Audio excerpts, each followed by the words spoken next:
ในวงวางปันในก็เป็นข่าวการเมืองการศึกเมืองไทยก็จะกลายมาหลายจื่อหลายเมียวในหนองเหมือนเดิมวันเมืองไทยบนห้องในกอดีลาเซียวในเมื่อวันที่22นั่นในจุ่มโกก้างเขาในก็เลยถอยออกกำพองมันเขาก็เลยเขาเมื่อเตียนตีในก็เป็นอันหมานแม่นอยู่ในเปลี่ยนเขาเลยข่าวมาอ่อนตั้งว่าจุ่มสมัครเขาเลยเขาเมื่อในวันที่22อันวันนั้นนะมือเดียวก็เลยเมื่อมีไว้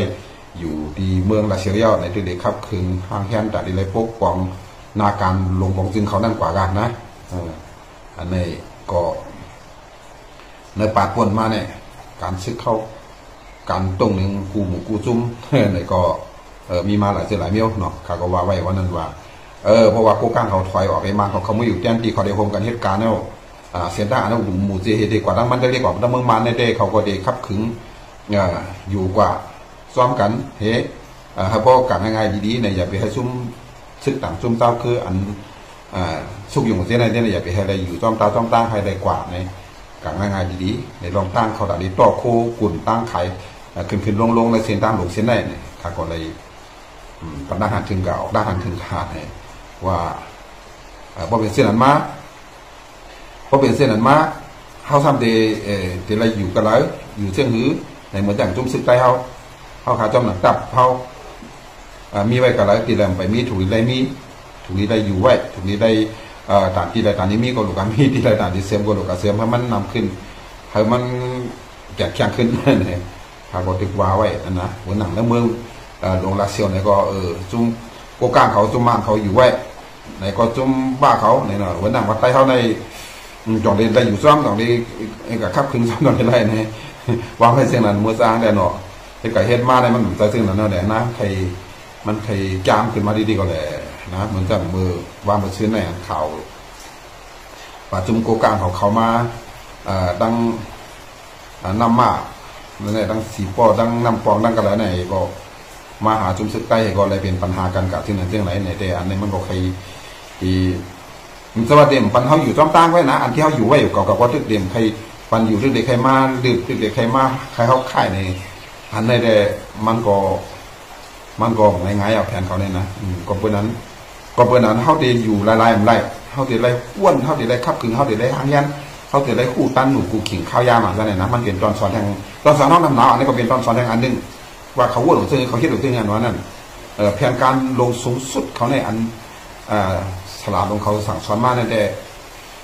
เมืองใต้ปฐมในเขาได้อ่านจะว่าอยู่ในเวียงไว้ตีอยู่วันนอกในกาคูตีเท่าที่เขาอยู่ไรนั่นนะเตียนหาอะไรเงินอะไรต้องเตียนซึ่งก็ดีเขาได้อยู่กว่าเขามันนำเห็นในเวียงก็มันก็อยู่เขาก็ได้อยู่จ้อมเห็นในที่ผมเหมือนกันอำนาจเป็ดเสร็จอันอยู่ในพื้นที่เช่นนั้นเขาได้อ่านมีเดียมเทียนะเขาได้อ่านมีเดียมเทียทั้งดอกกดมีทั้งในเวียงกดมีเนี่ยถึงมาเนี่ยมันก็ได้เย็นเปลี่ยนเปลี่ยนกับห้างกล้วยมันแค่นั้นนะอันนี้ก็เป็นปัญหาอย่างตรงที่นี่อันหนึ่งก่อนเนี่ยที่ได้ลามขาดไว้ไกลๆวางที่ออกมาเมียวไหลอันวันนั้นนะที่ออกมาเมียวไหลเนี่ยจะไว้อยู่ช่องตั้งไว้ตรงไหนอันใครมาพื้นอยู่หิมอยู่เดียนใต้เขาอยู่ไว้เช่นนั้นเนี่ยก็เป็นนั้นเขาแต่อะไรหางยันให้มันขึ้นตันหรือในแทงในพื้นที่เขาอันเท่ายามอยู่มากเหมือนเสื่อมว่าเส้นบีว่ากันเลยกะลีว่านะวันนั้นทำไรหางยันลองคุณเมืองเขาเป็นใจเขาไว้เขาเอาคาลองข่าวลองงาเช่นไหนเขายอมไปนะพอยอมไปไหนก็เปิดเข้ามาเปิดทำมีวางแผนนะเปิดวางแผนเนี่ยเขาเมี่ยวในห้องหู้ในวันหนึ่งมันเข้ามาเนี่ยถึงเปิดเข้ามาเขาต้องไปหู้เผื่อหู้ในเขาเฮี้ยมตั้งอะไรทำขึ้นอะไรกันน่ะเขาเอาอะไรมือเอ็นเนี่ยเขากำบนใดเนี่ยเขาเอาอะไรถอยนั่นน่ะแต่พอถอยเขาจ่อนี้ขึ้นมากขึ้นเตียงยังไงอันไหนบอกว่าเขาในเครื่องนี่พอเขา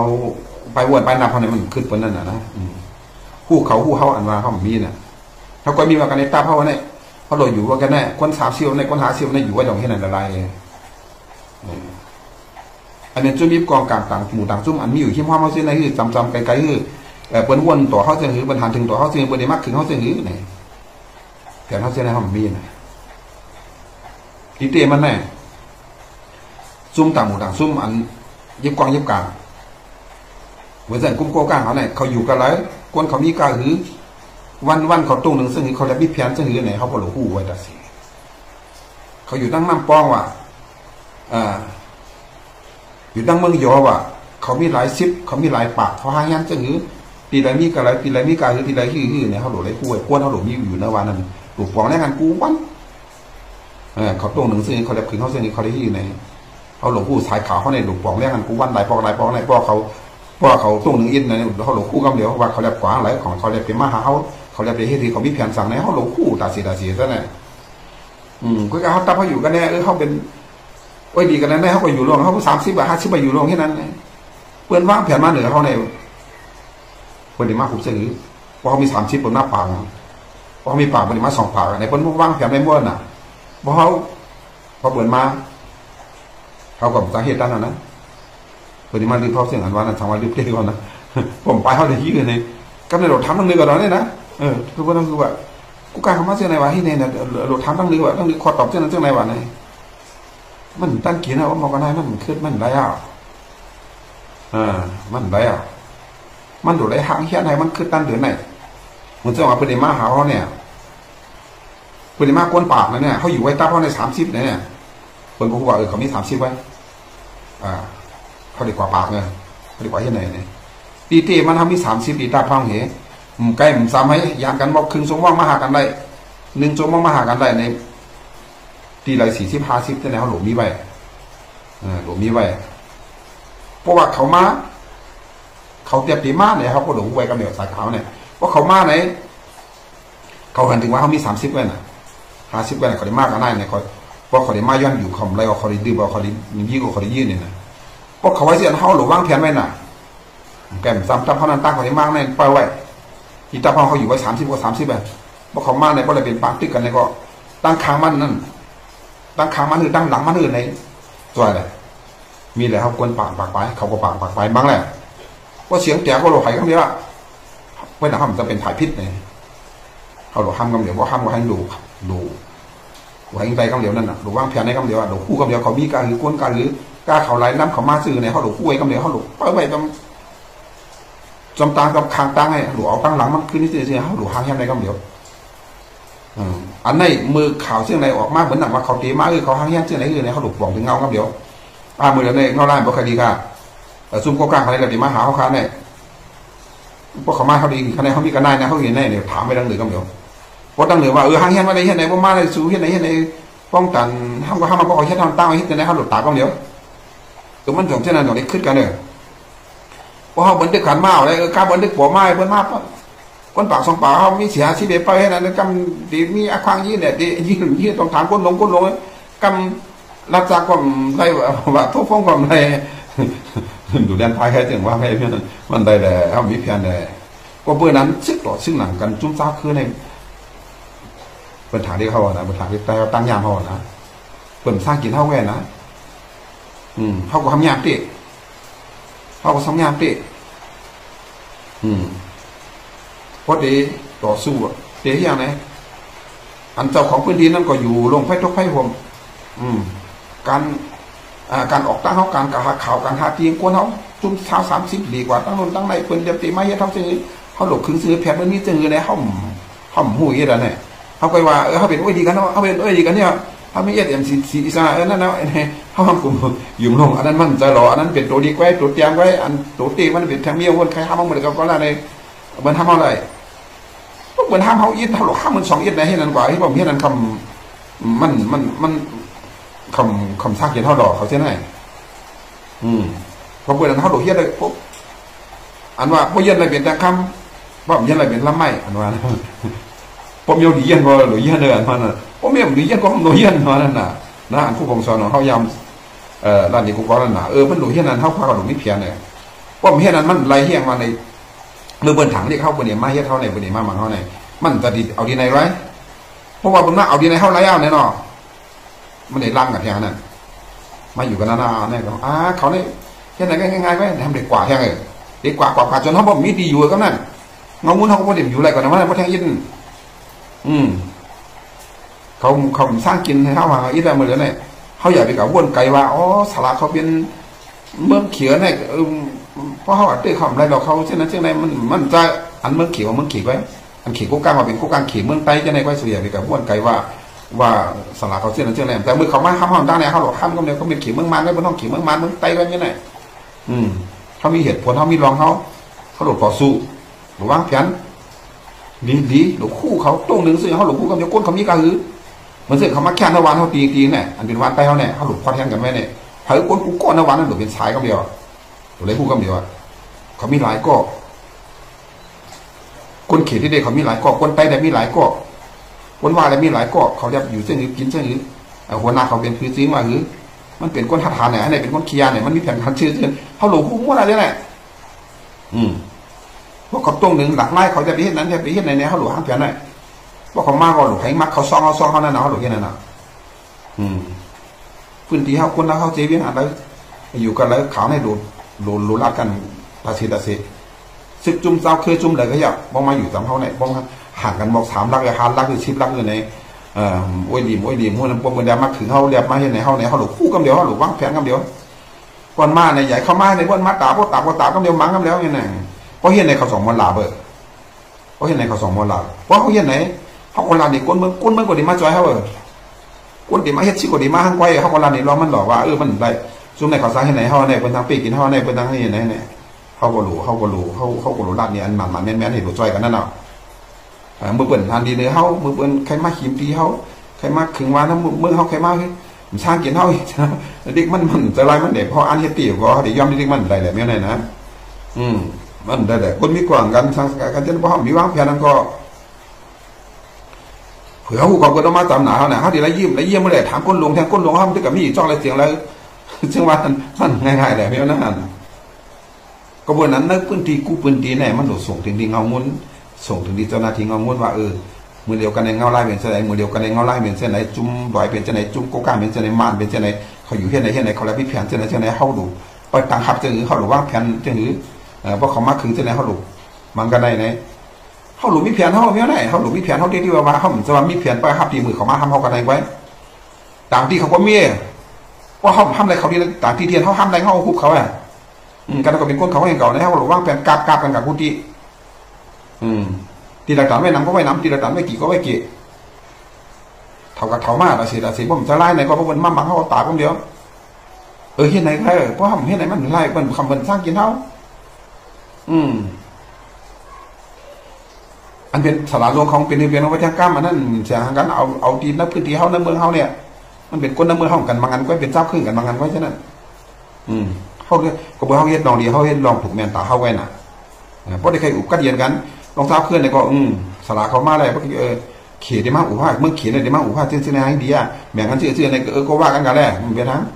ว่าอยู่จะรักจะมาหุบกันเนี่ยอย่าไปยอมละมันไหลเพราะยอมกดดูเลยยอมติ๊กๆนั่นน่ะดูเลยแค่ปางให้คำเดียวเพราะอันยอมติ๊กๆก็มันไหลลายมันเจนอ่ะปัญหาลองเศร้าคือไหนเขาห้ามอยู่ไพ่ตัวไพ่หัวหูเขาอันนั้นเขาทำหูตรงนั้นนะเขาก็รู้ว่าเขามีกายเขาถูกดีให้ถือเขาหลบครึ่งซื้อในเขามีซื้อคนเขามีกายหมักเขามีกายเขาหลุดครึ่งซื้อแต่เป็นซื้อเนี่ยเขาก็หลุดหูเจท่านไหนเขาก็หลุดหูเจเขาหลุดหูเขาหลุดเลี้ยเช้าให้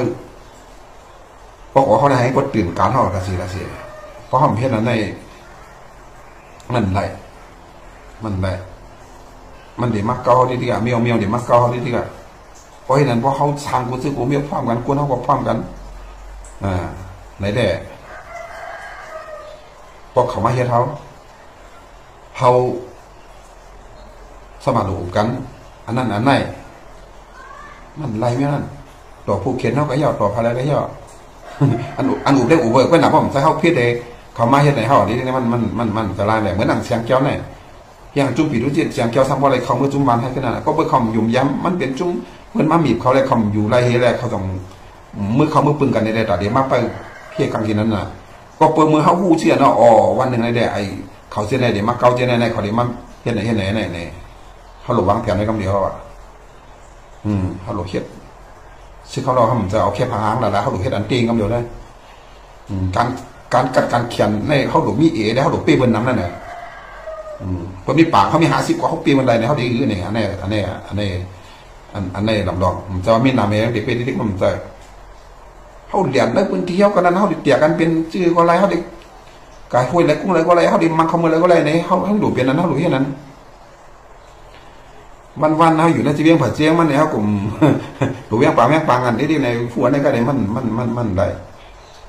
ได้มือเดียวในมันลายจีลายจากลายหนาวเนี่ยกลายเปลี่ยนมาใน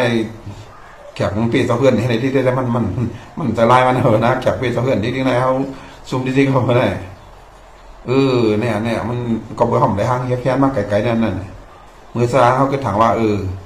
ในเวียงในจังเขาเดี๋ยวอยู่จ้ามาจังเขาเดี๋ยวอยู่ร่วมกันเหตุการณ์ที่ไหนมันจะแหละที่เขาอยู่ไว้วันนอกฐานด่านก็ยัง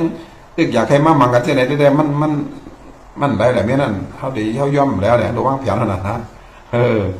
อันนั้นก็เปลี่ยนอันนี้ก็เปลี่ยนตอนสันที่เขาอันเขาติดเลยวนไกลๆกันเดียวนั่นนะว่าสังมาเขาซุ่มกับตีในแดกเขาดิ้นเอาที่เขาเหมือนจังรัสเซียเขาเอายูเครนนั่นน่ะคำว่าถึงยูเครนเขาเลยเอายูเครนสั่งเขายูเครนได้เมื่อนั่งกลุ่มนาโต้กลุ่มเนโต้นั่นยุโรปนั่นเขาปฏิบัติให้ยูเครนมากเพราะว่าเขาตึกยูเครนแกมายูเครนเปรี้ยวเขาเอาแล้วในคำสวัสดิการนี้เขาดิ้นล้านเนี่ยล้ำในยูเครนในเยอรมันว่าอังกฤษว่าในฝรั่งเศสว่าในเขาดิ้นล้านให้ตรงว่าที่ก็เช่นนั้นบอกว่าเขาขึ้นความในระดับชูขึ้นรัสเซียนั่นน่ะได้ก็เหมือนกันเพราะเขาเลยเขาตีเขาย้ำเขาบันตีเอาในกำลังมาแทงตีให้ไหนที่ก็ได้มันไรเจอเป็นมาเอาเขาได้กัดที่แน่นี่พอแทงยินเท่าไก่เอาขึ้นเนี่ยแต่พอซุ่มมาในมือพุกเอาขึ้นกันเดียวดูว่าแห้งหึงดูน่ากล้ามน้ำอันนี้เป็นป้ายวนนั่นนะอันนี้ก็มาอยู่กับไอ้เราก็ไม่ยอมได้ในความปั่นตั้งความถึงปั่นตั้งวนกันนะบ้องดีก็เอาบ้องดีก็มู่หนาเพราะอันนี้เตี้ยบ้องหลุยเช่นนั้นเป็นตั้งหันถึงก้นก้อนนั่นนะมันได้แต่เขาในเพราะเขาโหคนเป็นเตี้ยโหเรียกเป็นเวียนการปลูกปวานั่นนะมันกดใส่กว่านะมีอะไรมันได้แต่เป็นตีเขาวานเขาเมืองเขาอย่างเขาเตี้ยว่ากูซื้อกูมีอะไร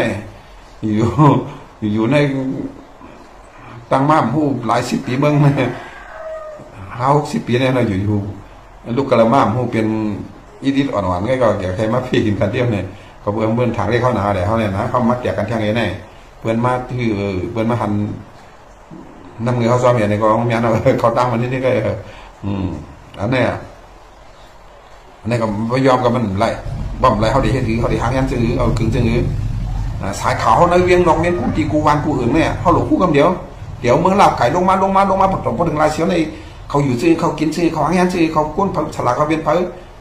พอมีแผนการซื้อเนี่ยเขาหลุดล่ามคาดุดกูขิงข้าวยามอ่ะทีใดอันนั้น3 ถูกเตียนมันจะมีปัญหาในเขาหลวก้นเขากาบไปซุ่มเขาไก่จำให้หากันได้ช่วยกันได้เหมือนนั่นเขามาเขาเนี่ยบอกเนี่ยเดี๋ยวอันไม่ขี่มอเดี๋ยวอันมาเทียงเอาผมไล่อันหูเบาอันใครมาเห็นนั่นน่ะไล่เขาเห็นเลยนะพอเห็นนะพอเห็นในหูเผาเขาหลูหูเผาหนาเอาหลูหูเผาหลูพี่แผนไว้น่ะแผน1 แผน 2ก็หลูมีเพราะไม่เห็นนั้นได้เขาดีใหญ่ที่นี่ก็เพราะเขากับอุบไรตีหลายเนี่ยอุบได้ตีหลายกันในเดี๋ยวมาเก็บอ่ะที่มามีหมายมีเขามาเก็บเขาอ่ะเก็บเงินว่ะเก็บกวนกับเป็นกวนซึกเขาว่ะเป็นเครื่องมือเขาว่ะในกวนเมืองในตุกข้าแดงในปลายแดงนั่นมันไล่ใหญ่เป็นปดีเขากว้างซะหน่อยว่าเขาควรนำหนาลากกับมันให้ดังได้เปลี่ยนเขาอยู่ไว้ได้เขาถึงโดดอยู่ไว้ว่าเห็นไหมแต่มันถังเลขกันหนาล่าเลยนะมันความกึ่งมันถังเลขของเก่าไว้นะเขามีตัวหมดเสมอครับเนี่ยมันได้เขาก็เพื่อพันถึงตักพอมีพี่น้องคนเมือ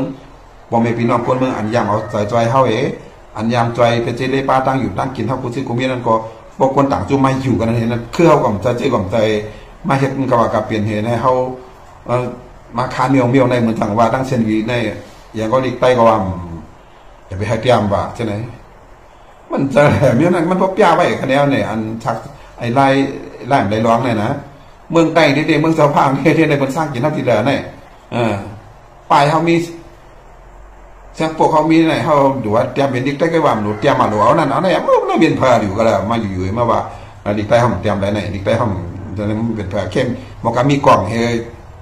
จะไหนมาสั่งกันได้ฮะมันจะเมี่ยวมันแหละเมี่ยวไหน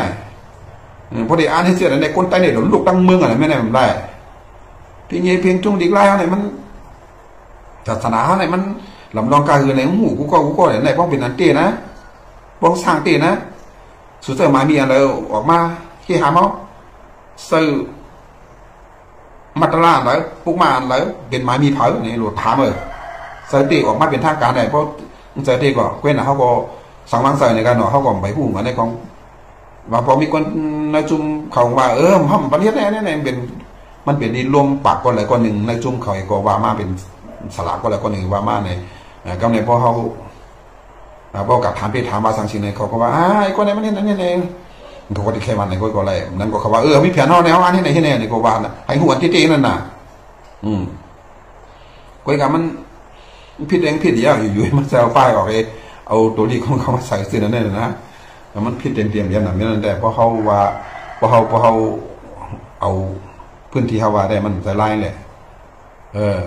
อันนี้แขกพี่เจ้าเพื่อนนี่มาไปกินเจ้าเพื่อนใครมาเฮ็ดกาวากับเป็นเจ้าเพื่อนใครมากินเจ้าเพื่อนมันตั้งเหมียนหน้ามันวางของเจ้าคนเท่าอันเจ้าคนกุมพอวางอยู่เหมียนหน้ามันวางของห้องย่ำหนักก็เดี๋ยวห้องกำพองนั่นน่ะมันก็ใจกันก็พยาธิของใดนั่นนะเช่นไหนก็เปลี่ยนจังไหนปัญหาในเด็กเกิดขึ้นที่ได้เพราะห้องเมตัวมาเสมอให้เขาหลุดหางยันชึกเขากูตีหลุดกับหากันให้มันเสียนตาสายตาเขาดีกว่าหากันเช่นไหนเขาเดี๋ยวกำมันเช่นไหนว่าเขาวางแผนไว้ดีๆซะแน่นะมีปัญหามาในต่างสู้เลยสิตาก็ไปมีอาควางอะไรยื้อวะในเพิ่นเขามาบอกกันได้ดูดถามตั้งเนื้อว่าดูดถามขึ้นไหนกันได้ว่าในมันไหลเอาเมียนั่นมันดูดป่องกันไปตั้งไอ้ป้องจะเปลี่ยนได้ต่างขึ้นกันเนื้อเดียวตั้งเนื้อก็หลุดลัดมากกันเดียวว่าพวกมาถึงพวกเปลี่ยนในว่าเช่นไหนอุบเช่นไหนพวกไรก็ตาบในดูว่าเช่นไหนกันเดียวมันดูดถามดีฉลาดลงเงานั่นก็เดียวเฮจุ่มอันนั้นก็บอกทำนั้นกำดูเข้าปางกูมาอันนั้นอันไหนว่าเราเฮ็ดในเรามักมันกันมันเจอว่าเมียในพวกมันเช็คต่อสิ่งกันในบนมันยิบกองยิบกางเขามาในพื้นที่เขาเห็นเนี่ยบันมาอะไรในก็มาดิในเด็บห้อมตับเขาตาเข้าในของมันคือการถูกเมียนของนึกเปลี่ยนกับจ้องสภาวะที่มันก็ให้เมียนั่นนะมันเพราะมันเป็นรองอันที่ห้อมถามเธอไม่ได้มันแค่มาหุบกันเมียนได้มันหนุกต่อสู้ขึ้นคำเดียวก็มันหยับดีพิษนะมันจะเด่นพิษนะอันนี้มันก็เนี่ยเด็กมีแผนมาที่เดียกันเนี่ยเห็นไหมที่มีแผนมาที่เดียตั้งมานตั้งขี่เขาอุกันซื้อเขาได้อยู่ในเวียงเอดีกุมทิ้งจะหือดีปกป้องจะหือในพื้นที่เส้นนั้นเส้นตั้งอันนั้นในดีหือในมันดีมีมาที่เดียนะเว้นเขาได้ก็หลุดเลยคอนแห้งกันอันที่เขาอยู่เขาได้อยู่เลยมันแก่นพอเป็นแบบที่มาเขาเป็นแบบที่ขึงเขาแบบเป็นหือในหลวงผู้ไหวพอที่เราแบบที่เป็นปากตึกแบบที่มาผู้เผาในเอาหางแขนไว้หางแขนไว้เดี๋ยวเขาหลุดส้นตุ่มก้นเมืองดันในก้นเมืองอันนี้จื่มเจออันวางนั่นเขาได้ห้ามมือเขาได้ต่อสู้ในให้เปิดมาจ่วยหาแค่ชิกมาว่าหมักกำเดียวสองการยี่กำเดียวในหลุดเป็นเส้นอะไรน้องก้นเนี่ยมันต้องหลุดเก็บหรอที่อันนี้เด็กขึ้นมาดิเด็กขึ้นมาไว้เด็กเปลี่ยนการกันดิไว้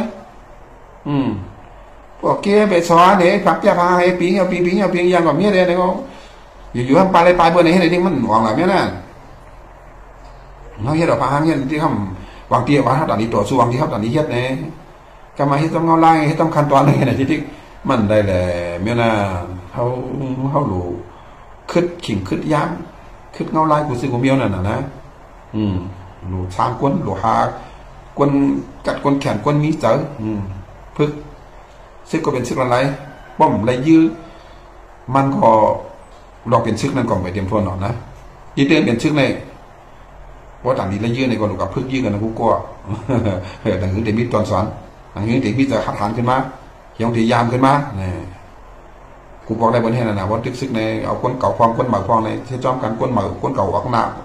ก้นใหม่จอมหลังควงพึกกันมันแหน่พอแทงเย็นก้นกับหมากก็เป็นก้นเก่าโมหูไล่มันหมังแทงก้อยแดงเอาก้นหมากมันจิ้มแดงนี่เป็นในกับเป็นบางตึกอะไรในที่นี้ถ้าไม่เป็นหัวเหี่ยวหัวเหมือนก็เป็นชื่ออะไรก็บางตึกต่างเปลี่ยนก็ห้องเปลี่ยนห้องเข้าได้เข้าในกลุ่มอยู่ที่นั้นก็มันก็เยอะกับเป็นปีเป็นปลาที่นั่นก็แหละมันไรเลยนั่นเพราะต่างยี่ของหลุยยื้อก็เฮ็ดนั่นน่ะเมื่อชื่อกันวางได้ห้องผัมใครการเมืองวางได้ผัมใครซุ่มเลือดดอกไว้การมันจำเป็นให้เลยจ่องทางแห่งได้เป็นชื่อนั่นน่ะ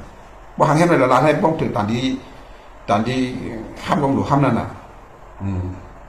มันจ่องตีการเท่าจ่องเด็กขึ้นกูเราจ่องเด็กกัดแขนมันเปลี่ยนเส้นนั่นน่ะนั่นแหละมันติดผมมาสิก่อนไปพูดรู้ไหนครั้งเมืองเด็กสุกทนได้แล้วเขาไหนตั้งเมืองใต้ปอดหวังแล้วไหนนะเขี่ยเขาเด็กขึงเมียวมาเราเด็กขึงเมียวจุ๊บซ้าคือว่าเด็กขึงเมียวทั้งเมียวเนี่ยเขาก็หลงมีตีจุกมันของเขา ปลสีเพียงการเขาซื้อคือเขาหลุดเห็นไหนเขาหลุดจุกอยู่อันไหนก็อย่าไปกะป้อมถูกล็อกถูกไล่ในมันบริวารอันหนาไป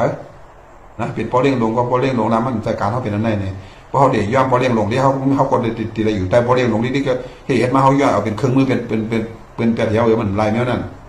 นะเขาหลุดควบคุมกูภัยวันตกวันออกวันออกวันจันทร์หัวเขาหลุดความเสียงไปปากเขาขาลองตั้งดีไว้เฮ็ดเมืองของเขาเฮ็ดให้ดีไว้รู้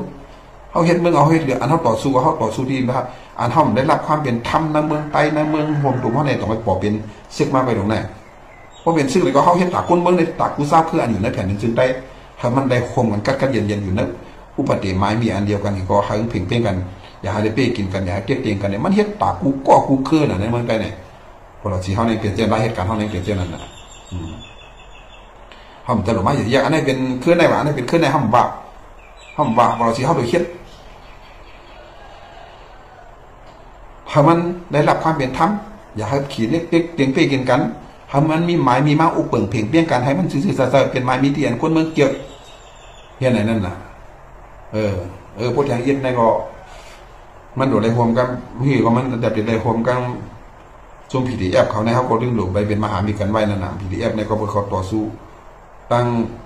จุ่มซื้อเป็นอะไรเขาอันนั้นเป็นพายดิโมคราซีพายNUGเขาขึ้นในเขาบอกมันได้การแนวนั้นดังได้การแนวนั้นดังเองมันเขาต่อไปขึ้นมาเปลี่ยนคันในตอนนั้นน่ะมือเดียวในประเทศไทยอินในจุ่มกูกลางเขาในเลยต้องจุ่มPDFเขาได้มีปัญหากันแล้วเนี่ยเดี๋ยวมีปัญหาPDFคำคาราเมียงจุ่มกูกลางเขาเป็นคาราเมียงอันนั้นอยู่ต้องประเดี๋ยวเขียมใครมาขยายอำนาจในพื้นที่เมืองมานเมืองใต้แค่ไหนนั่นน่ะขยายอำนาจอันนั้นทำใครNUGเขาPDFเขาใครรวมแบบสวรรค์ซึ่งไม่น้องหลายให้ขึ้นพวกตังให้เป็นดิโมคราซีให้เปลี่ยนการให้ลบตังขึ้นมาเป็นเช่นนั้นเช่นไรทำใครเป็นเช่นนั้นน่ะมันจะเป็นเช่นนั้นน่ะเป็นสิ่งพอดีเขาเนี่ยมันดูเขากูผายนั่นน่ะแหวนนาการเขามีอันใดเนี่ยอันใดเขาฮับอะไรก็ฮับอะไรอันใดเขาฮับอะไรฮับอะไรในเขาก็รู้ที่เช่นนั้นน่ะเป็นมหามีกันว่าต้องการให้เมืองเขามันกระเทียมให้เมืองผมตัวมาให้เป็นเมืองเลือกตั้งให้เพ่งเปี้ยกันกูทราบคือเขารู้ที่เช่นนั้นน่ะเขามีไว้เช่นไหนเขาหลุดจุกมันหรือแผนการเขาเช่นไหนมีไว้เนี่ยคนหลุดช่วยกันอันนี้ผมจะเลยเขาอยู่ไปทุกไปหัวมาเพราะเขามามีกันในเบื้องจากถึงมาคุมเขาเองหิมพื้นที่เขาเองมาเอาขวัญน้ำมันดินลงอะไรเงินในแผ่นดินเขาในพื้นที่เขาแค่ไหนเห็นมีสายเสื้อเมี่ยวเองกำในก้นเมืองห้ามเป็นอะไรอยู่ปัตตาเป็นขี้คาก้นซุ่มเล็กๆอ่อนเย็ดยังไงเห็นไหนมันจะล้างเห็นแหละเมี่ยวไหนนะอันนี้เขาวนกันเอาทักษะกันเอาตื่นโตกันกลุ่มกูซุ่มกูกวางผังมันเนี่ยใต้เขาก็หลุดเข้ามาอุบกันในใต้ก่อนจะว่าว่าผ่านนั้นเป็นในกลุ่มเช่กลุ่มนี้กันเนี่ยข่าวใจพ่อผมใจพ่อเฮ็ดให้แตกแยกเหมือนสั่งว่าพอถองเป็นนั้นก็เหมือนสั่งว่ากูกลางกับมาห้ามก็เป็นนั้นเหมือนให้มันดีใจซ้อมให้เช่นเรื่องที่มันรัดการใต้เนี่ยมันมารัดตลอดเลยมันเป็นความแตกแยกเหมือนเช่นว่าเจ้าก็เป็นใจป้อนพอเบิร์นมาห้ามป้อนอันดีเจ้าก่อนเกี่ยวในเหมือนสั่งว่าพอซุ่มผ่านนั้นชุ่มกับในก็ห้ามดีใจซ้อมให้ห้ามขึ้นมาสมัครซ้ำเติมซ้ำแทงไงเนี่ยซ้ำพอดีมาให้ถักการไทยการเมืองการชื่อคือจริงๆไม่เอาหางมาลาแต่ไม่นั่นมานะเช่นไหนกันอย่างผมอย่างนี้นะไปเขาในลองเช่นนี้กันในลองว่าเมี่ยวเห็นเขาใส่มาใส่เนี่ยเฮ็ดผู้หญิงพายกว่าเหยียบเนี่ยในข้ามกว่าให้ตาเป็นตาชื่อคือได้เดียนว่านั่นไปตื่นตุ้ยแหละเขาว่าพี่น้องแต้วเจือนมาลาหรือนั่นเนี่ยมันเป็นไปตื่นตัวไปเรียกไล่เฮตึกเตมาลาเทเอาใจสาระมันที่นั่นที่แค่หัวเขาโยนอ่ะอันนี้ค่ะไปถามกับแทงน้องที่เป็นที่น้องร้านก็ดีเป็นมากข่าวนะเมืองพอถามเขาในกองเด็กชุกจือเลี้ยงยันจือในนั่นก็เอาใจจ่วยแห่งดีตาเขาเลยนะอย่าไปให้ตกดาบตกลิ้นเนี่ยก็คัดใจกันหลุดจ่วยกันปัดด่างหันถึงกันดีก็เอามาก็เปียดในเส้นว่างนี่ก็รูย่อมได้นั่นนะวะย่อมได้นั่นนะพอยามหมดหรือได้ย่อมติ๊กๆนั่นนะว่ามันย่อมเนี่ยก็ตายเป็นตายที่เป็นทิพย์นั่นนะหรือได้เป๊ะหรือได้อยู่หรือได้มันใช่ว่ามันถูกแม่แน่ในนั้นดูให้เส้นนั้นนะดูจุกมันเนื้อเส้นตั้งอันนี้นะก็เปิดกูพอยามจุกเส้นตั้งอันนี้ก็ส่งได้อยู่มาหกกันได้นะส่งไปยิ่งใหญ่เด็กกับมาหกกันได้นะก็เลยยิ่งกันวันที่24นั่นดูเอาจากเมื่อวันที่24ขึ้นมาใส่เดี๋ยวเมื่อตัดสินใจกู ผู้ปกครองอันมารับเมื่อวันที่24นั่นดูเอาเจอนั่นขึ้นมาใส่ขึ้นทางกรรมค่ะนะเดี๋ยวต่อสู้กันใช่ไหมดูขึ้นออกมาทางกรรมว่าเจอเดียนว่าเอาสิ่ง